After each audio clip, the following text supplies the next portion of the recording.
Hello guys नमस्ते welcome छ मेरो च्यानलमा। अनि यो चाहिँ आज मेरो भ्लग थियो दक्षिणकाली जाने बाटोको।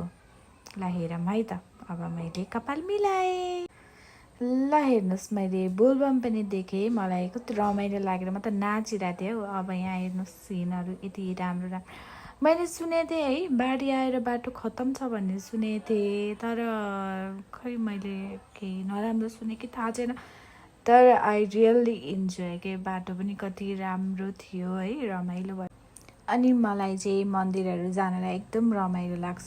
चोबारमा गएर हामीले चियाहरू खायौँ किनभने 9-10 बज्दै हिँडेको थियौँ। अनि अहिले यहाँ नयाँ बनायो हो कि गाइज के हो चाहिँ मलाई थाहा छैन। यहाँ डिपलहरूको गाडीहरू पनि यति धेरै थियो, चाइनाबाट डाइरेक्ट यहाँ ल्याउने रहेछ। अनि टर्निङहरू वाउ, बिचबिचमा येस दक्षिणकाली नगरपालिका छिरे मामी यहाँको स्मुथ टर्निङ। तर गाडीहरू चाहिँ देख्नुभयो भर्खर स्कर्पियो कस्तरी आयो नि।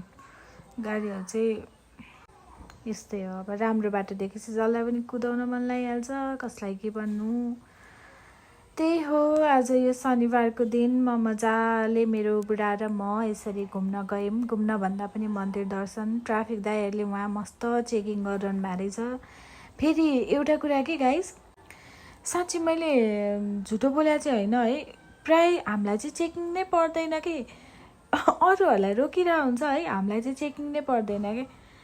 त्यही हो, खै किन हो। अब ट्राफिक दाइहरू पनि थाहा हुन्छ कि के हो है। अब हामी बिस्तारै गइरहेको भएर नि होला।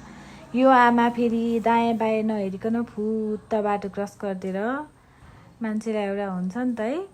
अनि आजकल इभीहरूको कति एक्सिडेन्ट भयो। इभी गाडी देख्ने बित्तिकै मलाई त लिटरली डर लाग्छ कि। अनि हामी अब यो चाहिँ है मलाई बुढाले भन्नुभएको बाटोमा देखेको कि आज मैले फर्स्ट टाइम देखेँ कि यो इलेक्ट्रिक बाइक रे क्या। साँच्ची थाहा थिएन मलाई। अनि हेर्नु न, मलाई चाहिँ डर लागिरहेछ है। मेरो बुढालाई यस्तोबाट ओभरटेक नगर्नु भन्दैछु, गरी त हाल्नुभयो। अब के भन्नु, यो बसले फेरि ल्याङ गरेर। अनि गाइज आजको रमाइलो पार्ट यो थियो होइन। यो दाइले हामीलाई कहाँ जान लाग्यो, दक्षिणकाली हो भने पार्किङको पैसा दिनु भनेको थियो है। हामी सिस्नेरी जान लाग्यो भनेर झुट बोलेर यहाँबाट गयौँ, पैसा तिरेनौँ। अनि गएर तल पार्किङमा चाहिँ राख्यौँ है। अनि पछि फेरि यही दाइ तल आइरहनु भएको रहेछ क्या।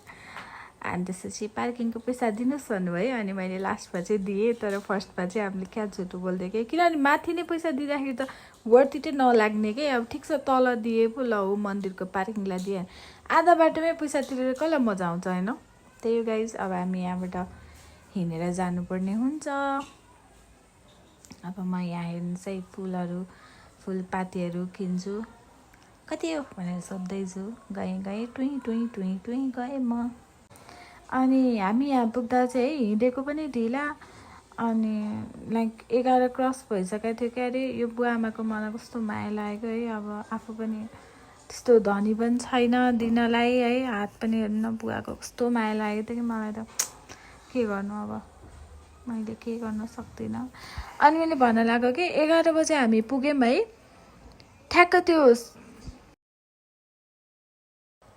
सन्ध्याकालीनको पूजाले गर्दा अलिकति कुर्न पर्यो। ठिकै छ, त्यो भाइसँग मजाले कुरा गरियो है। झुटो अलि बोल्दो रहेछ, त्यही पनि मजाले। अब फाइनल्ली 1-1:30 बजे मजाले पूजा भ्याएँ। अनि अब हामी चाहिँ घरतर्फ लाग्नेछौँ। बिचमा केही खानेछौँ अनि फर्किनेछौँ। अब खाके चाहिँ आज चाहिँ देखाउन मन लागेन, किनभने मेरो सुरु ब्लग गाइज प्लिज सपोर्ट। अनि दक्षिणकालीमा कति पछि गएको हो के, त्यस्तो सोचेँ। यस्तो पहिला गएको जस्तो प्याक पनि थिएन है। अनि म फर्किएँ।